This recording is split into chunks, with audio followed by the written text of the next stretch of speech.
Penjelasan polisi anak bos toko roti di Cakung ngaku kebal hukum, terancam 2,5 tahun penjara. Polisi mengamankan George Sugama Halim anak bos toko roti di Cakung, Jawa Timur aniaya karyawati bernama Dwi Ayu Darmawati sampai babak belur. Kapolres Metro Jakarta Timur, Kombes Pol Nicholas Ari Lilipali menegaskan jika George Sugama Halim tidak kebal hukum, seperti yang diucapkannya kepada korban.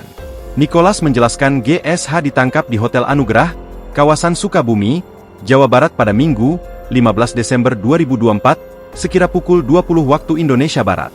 Pelaku sudah diamankan di salah satu hotel di Sukabumi, Jawa Barat, kata Nicholas, dilansir dari Warta Kota Live.com Senin, 16 Desember 2024. Ia mengungkapkan pelaku telah diperiksa dan kasus penganiayaan oleh George terhadap Dwi Ayu Darmawati sudah naik ke penyidikan.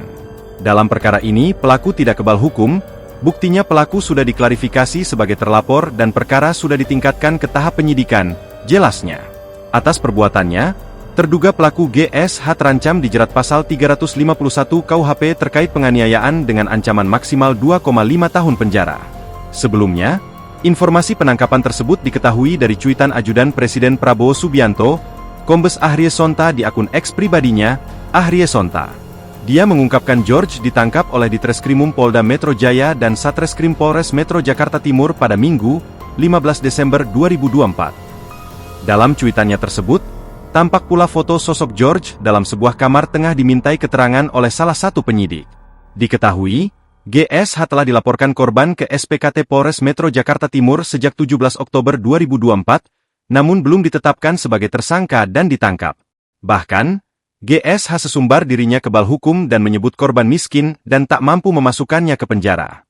Diketahui, GSH merupakan anak pengusaha toko roti di kawasan Penggilingan, Cakung, Jakarta Timur. Dirinya mengaku tak takut dilaporkan atas aksi penganiayaan tersebut. Kini, Dwi yang sudah berhenti dari tempatnya bekerja hanya berharap pada Polres Metro Jakarta Timur agar mengusut kasus, dan pelaku mendapat efek jera atas perbuatan. Download Tribun X sekarang, menghadirkan lokal menjadi Indonesia.